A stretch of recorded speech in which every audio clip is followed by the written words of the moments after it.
over there, you can choose to practice tempo. So it automatically increases the tempo of a certain amount that you can set at every repeat of the song. So let's say you're learning a tricky song or a tricky passage. You can either loop that passage, select a few measures and just play those, or play the whole song and you set it maybe to 20 repeats, and you set a slow tempo to begin with. And with this practice tempo enabled, like you can increase maybe by 5 BPM at every repeat.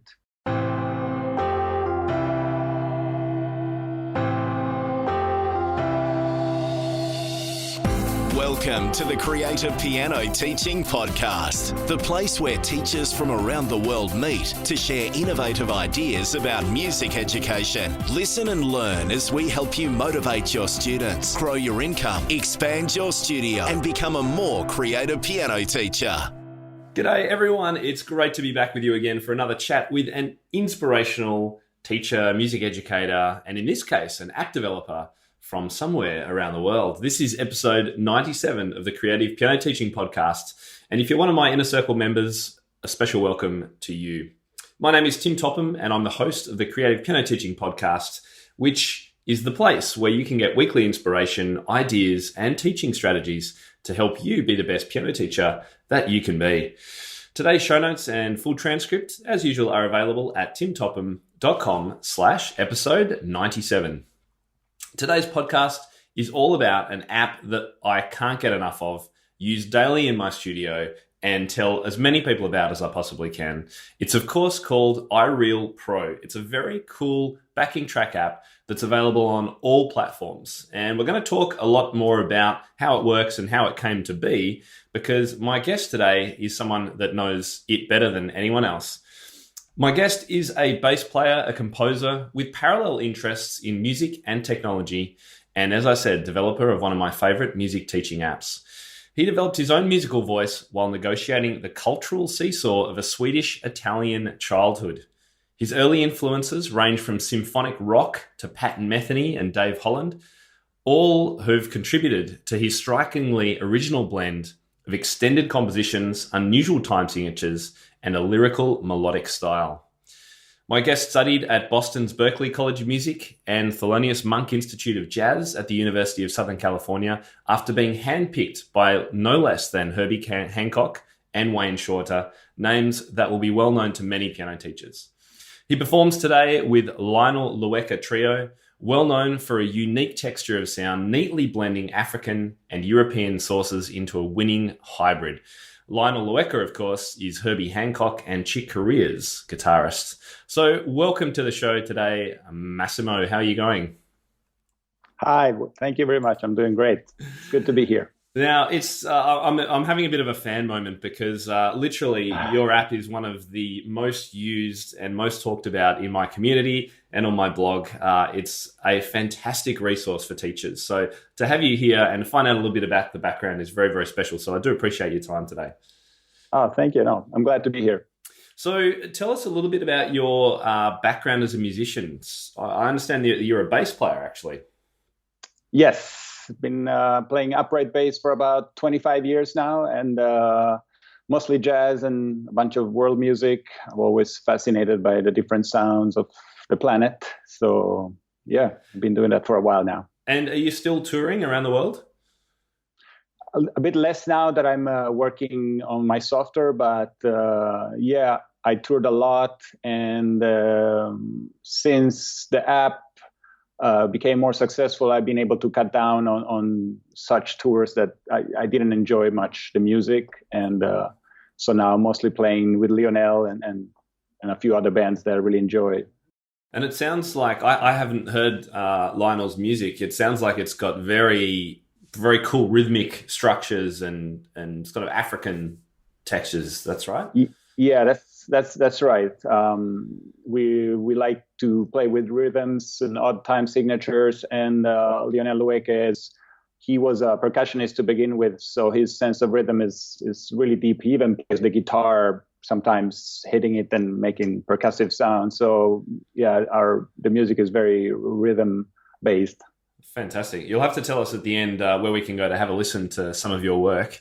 But what does your week look like these days? Split between whether you're doing any performing, or are you stuck at a computer programming things, or have you got a team of people? What's your role look like at the moment? So when I'm not touring, I try to find a bit of a routine here where I practice music in the morning, my bass and a little bit of piano, and try to write a little bit of music. And then in the afternoon, I code and work on the app. And at night, if I'm not playing, I usually play in the city maybe once a week, a few times a month, with a few bands when I'm not traveling. And then other than that, just hang out with my girlfriend or some social gatherings, enjoying New York City, which has lots to offer. And I've just heard that your girlfriend is from Perth here in Western Australia. Does she live over in the States now, or are you having a long distance kind of relationship? Oh yeah, no. She lives here now since 5 years. So okay, yeah, that would be too far. Yeah, that's right. That's a long way. Yeah. So look, for those who aren't familiar with iReal Pro, which is the name of the app that you've developed, can you give us a rundown of what it does? So in my mind, it does mainly two things. It is a way to collect chord charts, no music notation, but just chords to standards and famous songs. And you can edit them and collect them in playlists and easily transpose the charts. So a reading tool for chord charts.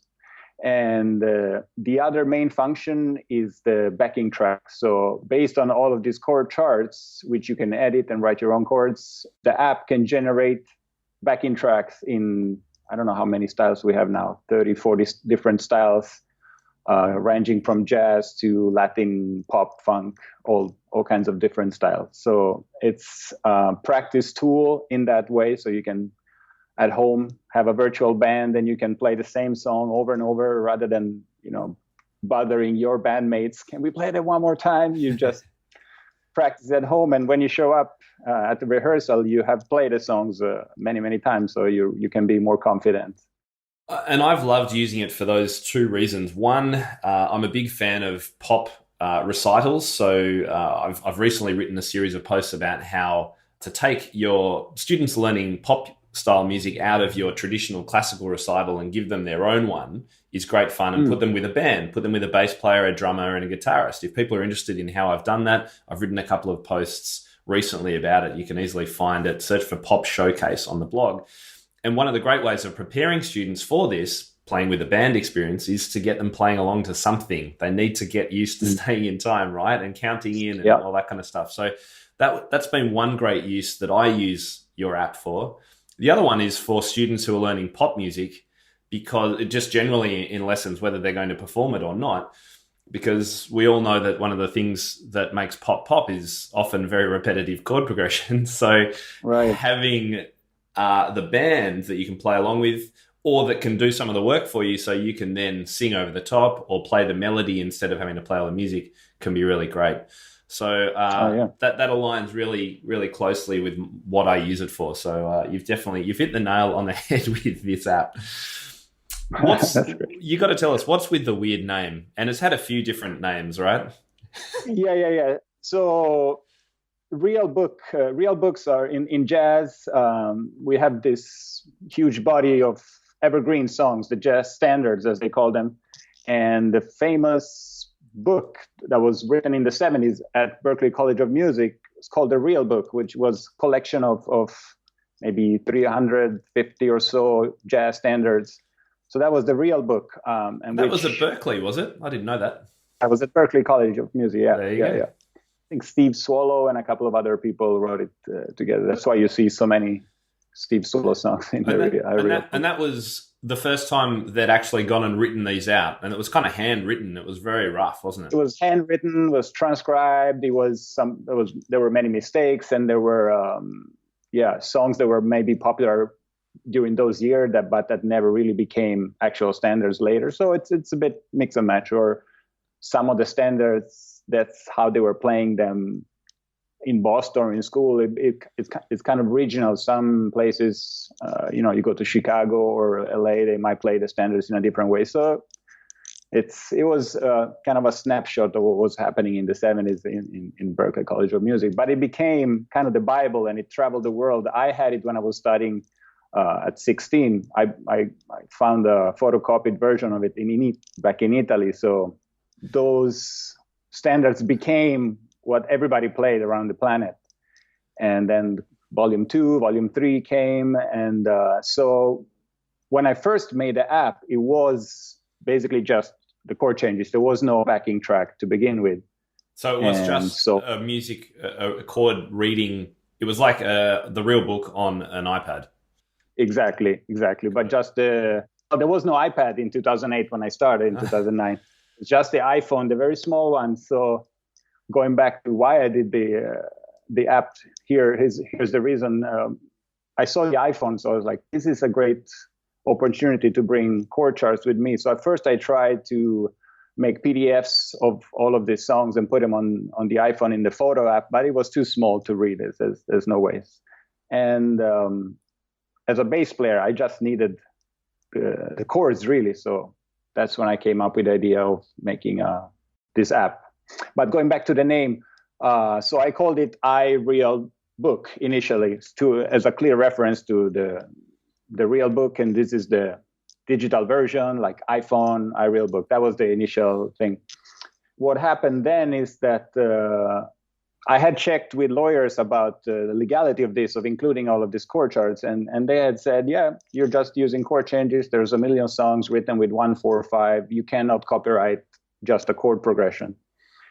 But nevertheless, the Gershwin Foundation contacted Apple to say that I was infringing on their copyright material. And so Apple immediately freaked out. They don't like to deal with any kind of legal issue. And I talked to my lawyer, and he said, well, you would definitely win if you went to court. But in the meantime, your app would be out of the App Store for months. And even if it will cost you thousands of dollars, and even if you win and you get back in the App Store, somebody else might do the same claim, and you have to go back to court. So I decided to remove all the chord charts from the app itself, and then once you download the app, you go to the forums or this website and you just download the app. So the app itself doesn't have the charts. You just there's a 2-step thing. You download the app and then you download all the charts. So there you go. Very interesting. Yeah, right. So the charts are not within the app. They reside on my personal server. So if somebody wants to sue anybody, they have to come directly to me. But nobody's actually ever reached out on that. So then when with all of that, and I started at the same time, I added the player. So it was not a book anymore. So I wanted to get away from this iReal Book. It added functionalities, and so then that's when it became iReal Pro.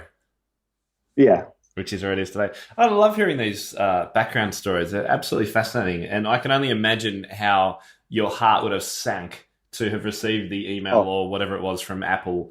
It was pretty bad. Yeah, really, really bad. Particularly given that you'd gone to the trouble of checking with a lawyer to make sure you were going to be doing the right thing. Did they? You said that was the Gershwin Foundation. So there was a piece of there was a chord chart and Gershwin's in there and that's what they took issue with. Yeah, they were saying I got rhythm, which is, I mean, it's in every there are a million book, songs based on those changes. So it was totally out of the. Yeah, right. But look, I mean, you've ended up very cleverly with the same functionality, but a 2-step process. So for those who haven't used this app, you download the app and it gives you the player and the ability to add all the chord charts. And then with a couple of clicks, you jump into the forums, which is where all the chord charts, and you've got 1,500 pop songs, one click, and they're all loaded, and 1,700 jazz standards. So it doesn't take too long to grab everything that you need. And as you say, you can add your own in any case. I wrote down a question before. You're giving me a bit of history of jazz here. What did people do before the real book was ever first written? Was it all just passed down oral tradition. Yeah, you had to learn by ear, basically.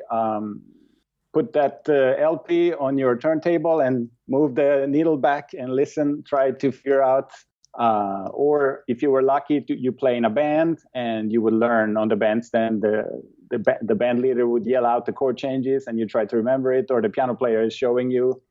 A lot of it was oral tradition that we learned. Yeah.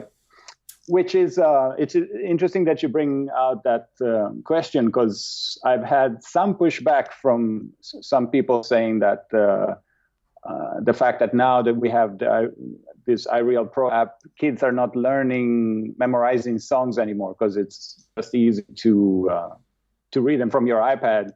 But I mean, we've had the real books are here since the 70s, so that's it's no different than reading from the real book. And it's up to the student to, when you want to go to the next level in your musicianship, to memorize the music and you know. Yeah, and in fact, you've got less information in the app than in a real book, because there is no melody line, right? Right. You have to know the melody, right? Yeah, exactly. Right. So yeah, that's a good point. So who was the app designed for originally? Who did you see using it? Myself. You wrote it for yourself? I really made it for myself, because I was always playing a lot of original music with Lionel Loeck. We were playing a lot of original music. So when I was off the touring, coming back to New York City, people would call me, "Oh, do you want to play a gig? Just show up and play some standards." And, you know, I hadn't played maybe standards for 6 months. So, you know, I didn't remember all the songs. So I needed that real book, but bring 3 real books and you're carrying a big upright bass, it's too much. So you basically have to have them memorized. And if you don't play them all the time, you kind of forget them. So I wanted a little refresher. So my idea was that if I could just take a little peek, I would remember, the B section goes to so-and-so, and then I can play just a little mind refresh of the song. So that's when I started working on this app, and I taught myself how to program for iOS. This was 2008 in the summer, and the very first iOS SDK, actually was called iPhone SDK, came out at that point. The App Store was just born. That's SDK, Software Development Kit, right? That's the programming language for the app? Yeah. And so it sounds like you have always loved technology from a child. And so there was some coding in you, that kind of programming headspace, but you hadn't coded for an Apple app, as no one had, because it was new almost, right? No, yeah. I had a Commodore 64 when I was 10 years old, one of those old home computers. Yeah. And I did a little programming there, but then I got into music, and that kind of went out of the window. And until I made, in maybe late 90s, I did some website design, but never coding. And then in 2008, I picked up a book and taught myself Objective-C, which is the language used to develop for iOS. Wow. Yeah, I can beat you with that, because my dad, I remember, brought home one of the first Osborne portable computers. I don't know if you remember these. Might have been before your time. So that's even before. This is when Compaq started trying to beat the IBM to the first portable computer, and it had a tiny little screen. And I remember programming this I made a screensaver in it. I could still picture it. It had these like lines which would just fall down the screen. It would kind of scroll up. And I thought I was very, very clever. Interestingly enough, I've always had that kind of tech brain, but I've never been a programmer. I know some only very basic stuff. I'm happy to hire other people to get in that headspace. No, I really enjoy the programming because it's so different from music. But at the same time, it's very creative in the same manner. You solving problem as when you compose a song, you work it out. Try, maybe I should go to this section. We modulate, blah blah blah. You work it. You spend days on it. And the same when I'm coding, I write something, and I move stuff, and I think about it. Next morning, I wake up and the idea is there. So it's very exciting like that. It would be very satisfying, I imagine, seeing the product when it's finished and knowing that people are using it too, of course. Oh, yeah, that's a huge satisfaction. Do you have a team of people helping you now? I mean, the thing's getting pretty big and popular, or are you still a one-man show? I have an assistant. She answers all the support email.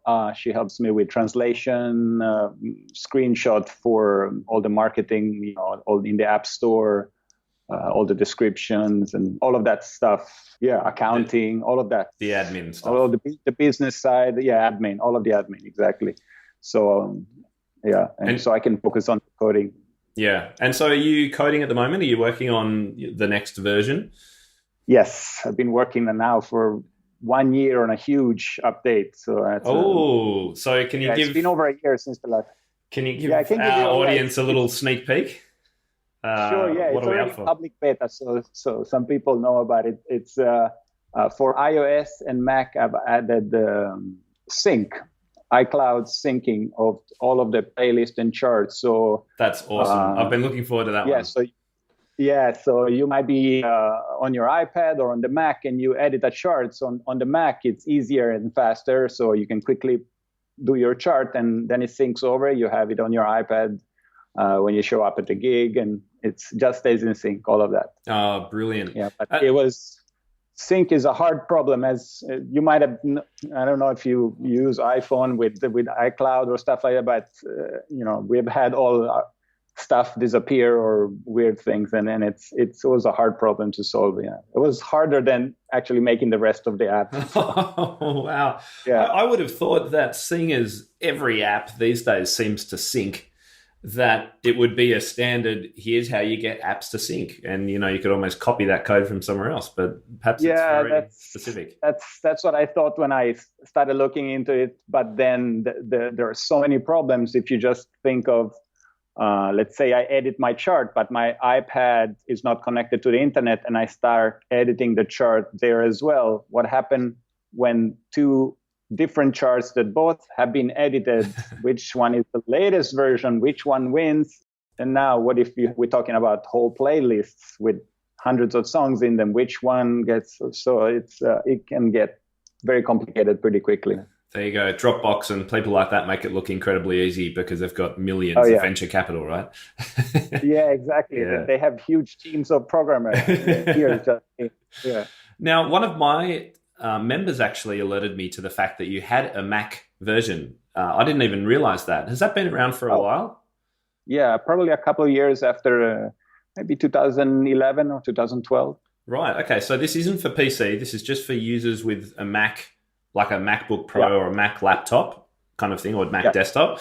So you can edit your charts and whatever on there. And when this new software update comes out, that will automatically sync to your iPad and your phone and that sort of thing. Yep.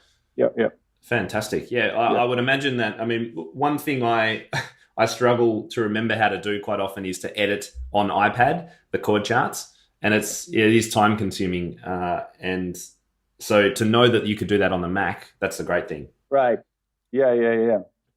And of course, there's the Android version, which I also made, I think also around 2013 or something like that, which has all of the same functionality. Yeah. And the other big feature coming with this big update is blues styles. I've created 12 new blues styles, specifically from very old-fashioned blues to modern, more funk rock blues. So I'm pretty sure a lot of people will enjoy that. Absolutely. Yeah, that's great news. Oh, fantastic. So let's talk about those styles. I've got the app here with me, and I mean, literally the number of backing styles is crazy. My kids love glam funk, by the way, which is part of the pop style. I just think it's funny. And disco always gets a good workout. So you've got jazz styles, and we've got 12/8 and swing and not swing, shuffles, all those kinds of things. We've got a whole lot of Latin. And the Latin, I think, is great because one of the things I love teaching my students about is the impact of the groove, and particularly left hand, what the left hand does on a piano to completely change the style. And so, having this 1 2 3 1 2 3 1 2 1 2 3 1 2, and simple changes like that, which is still 4/4, can have a huge effect on the style of the piece. So I love using your app to explore some of those, because of course, once you've got the chord chart in there, it's one click and you can hear what it sounds like as a samba or a bolero or Montuno or a tango. Right. So I totally love that. How on earth do these work without going into too much tech detail? How do these backing tracks all work in the different keys at different speeds? It blows my mind. That was a lot of work. So let's say there are separate tracks: drums, piano, and bass. So let's say, for example, the piano track. So what I do first, I read the chord chart. Well, I say I mean the app reads the chord charts and separates it in measures.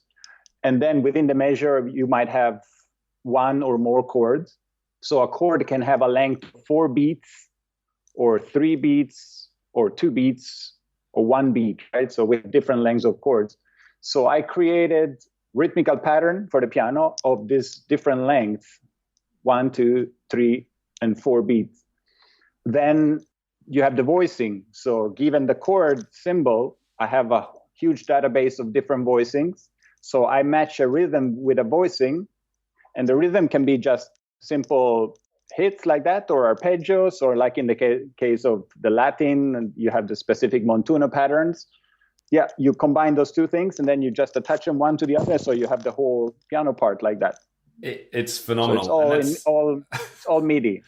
It's all MIDI based. So it's kind of like the app it's got this massive database of styles, voicings, lengths, durations, chords, all this stuff. Yeah. And it just goes magically bang and creates it. That is phenomenal.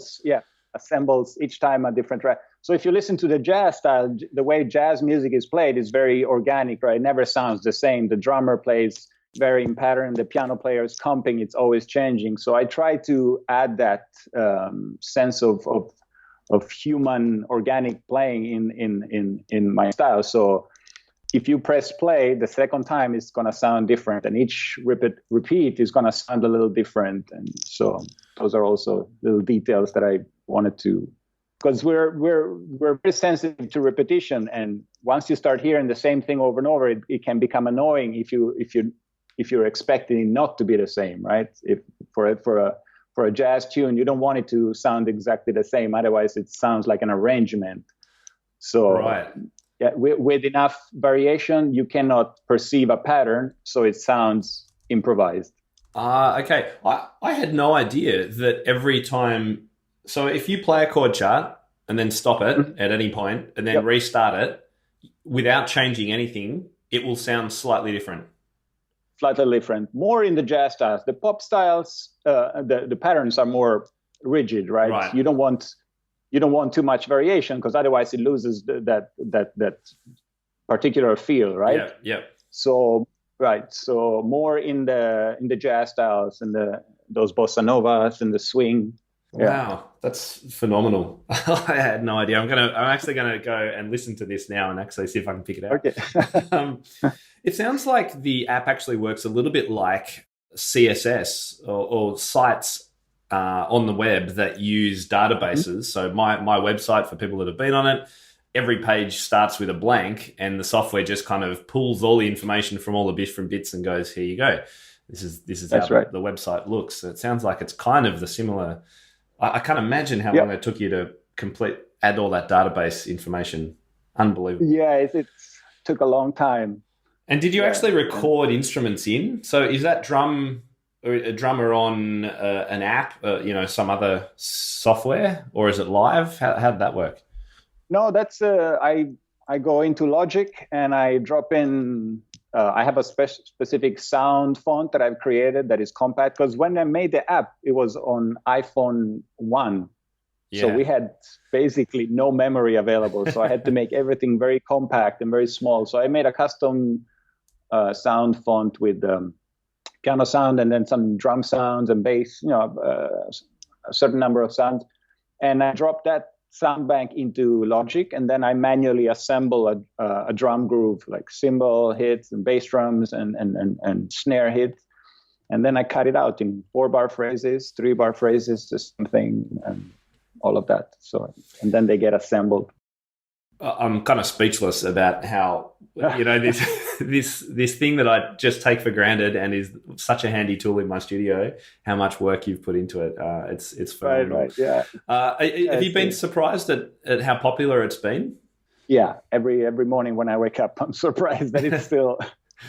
From the first day, I did no marketing to begin with, and immediately the app started selling. So I was like, oh, I should put some more effort into this. This seems, to be doing well. Yeah. And it's been doing great for 8 years. And there are always new students. And it's mostly by word of mouth.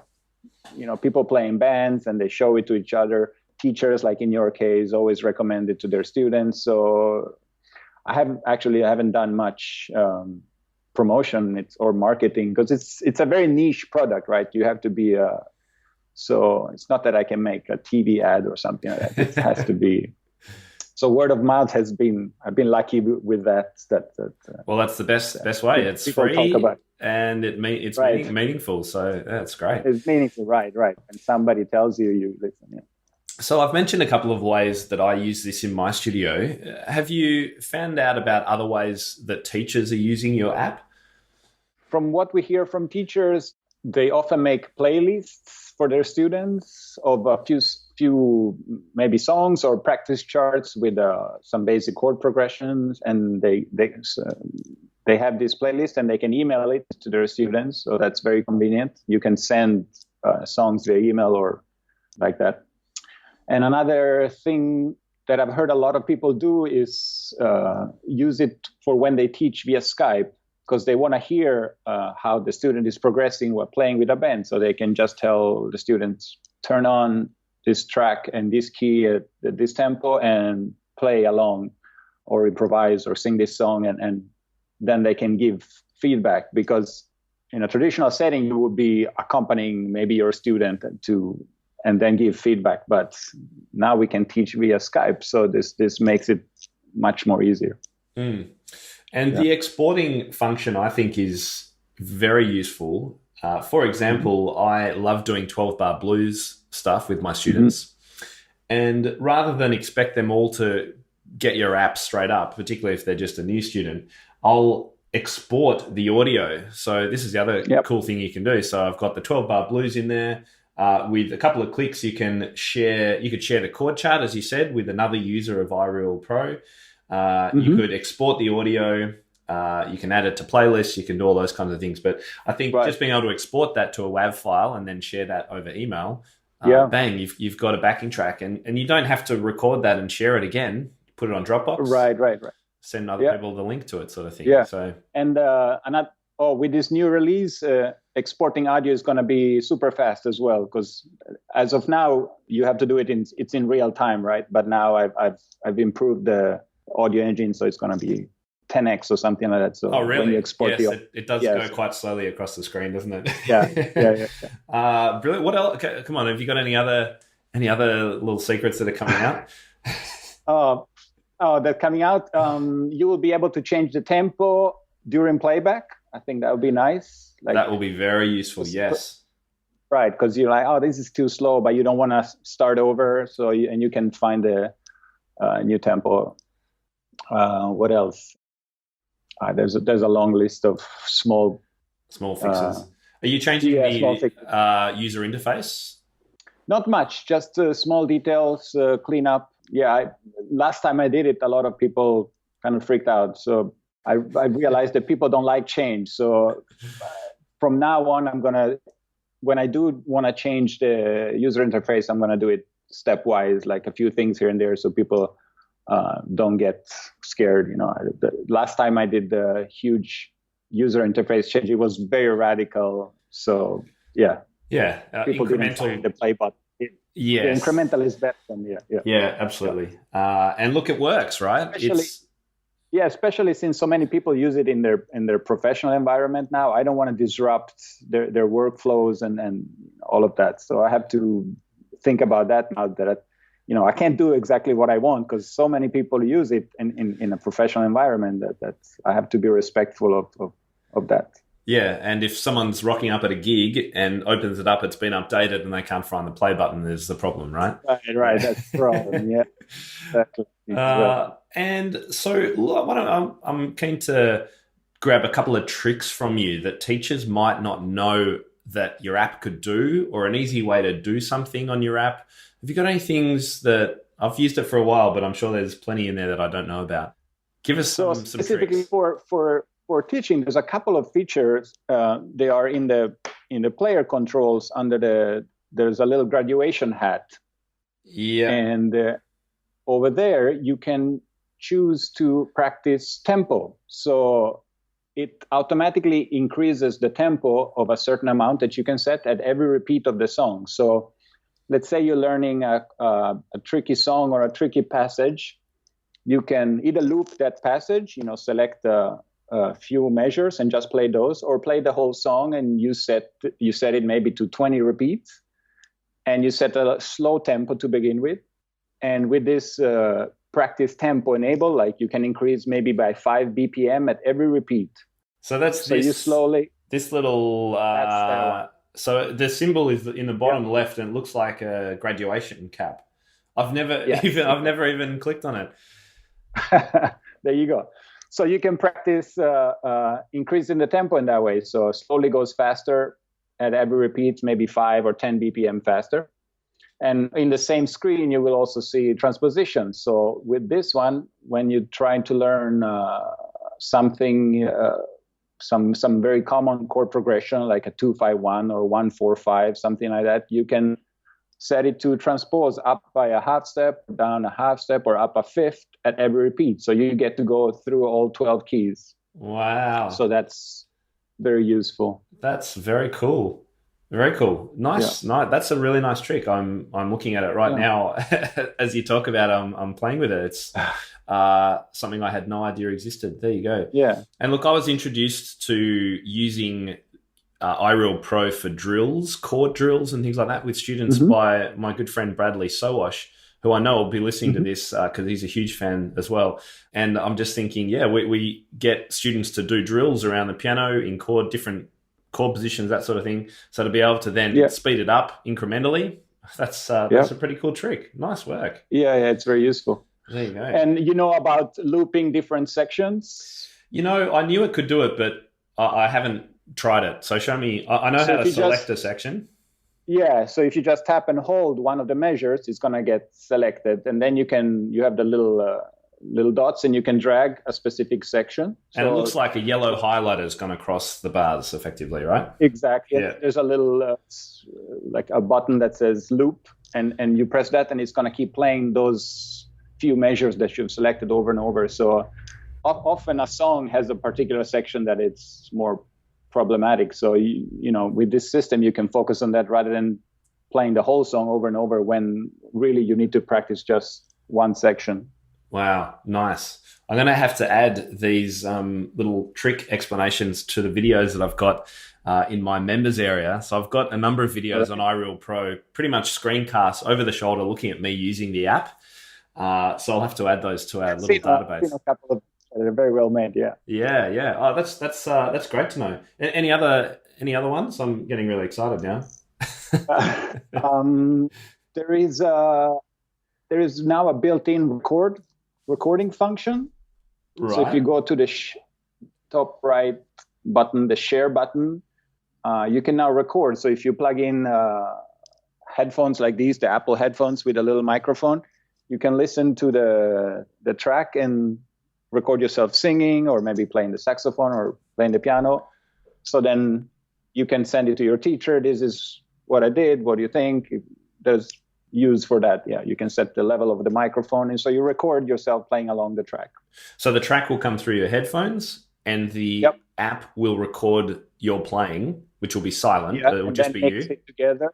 Oh, right. And then mix it together, so you get the final track with both the track and yourself playing or singing. Oh man, I'm gonna have to do some more exploring.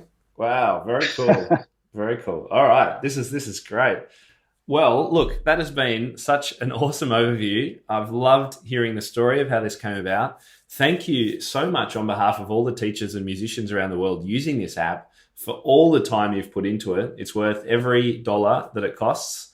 And I cannot believe the effort that's gone into it. Just amazing. Thank you.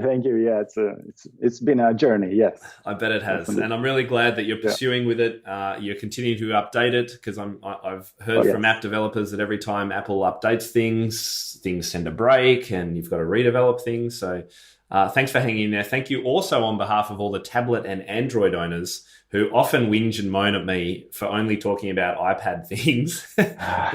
Here's a brilliant app that you can get on Android, and it works fantastically well. So for those in my inner circle, in the resource library, I've got a number of tech videos on how to use iReal Pro, and I've also got live workshop videos of me using it with students and teachers for scale practice, chord drills, all that kind of stuff. So head into your members area if you're interested in that. And Massimo, we should find out a little bit more about where to go. So people can find this in either the Android store or the App Store. Yep. And to find out about you can head to Massimo, your website. MassimoBiolcati.com. Massimo Biolcati, so BIOLCATI.com. And what about where to find... Have you got some YouTubes of you playing and what your band does, or a website for that? Oh, yeah. There's actually, if you just put my name into YouTube, there's a lot of music stuff is going to pop up. So that would probably be the easiest. Yeah. All right. I'll make sure I check them out. I'm going to play with some of those new tricks as well today. Thanks again for your time. It's been an absolute pleasure getting to know you. My pleasure. Thank you. Ladies and gentlemen, that will conclude this evening's entertainment. Oh, thank you. Thanks for listening to the Creative Piano Teaching Podcast. We'd love to help take your teaching to the next level as a member of our supportive community. Use the coupon Piano Podcast for $100 off an annual membership of Tim's Inner Circle today. To find out more, head to timtopham.com/community.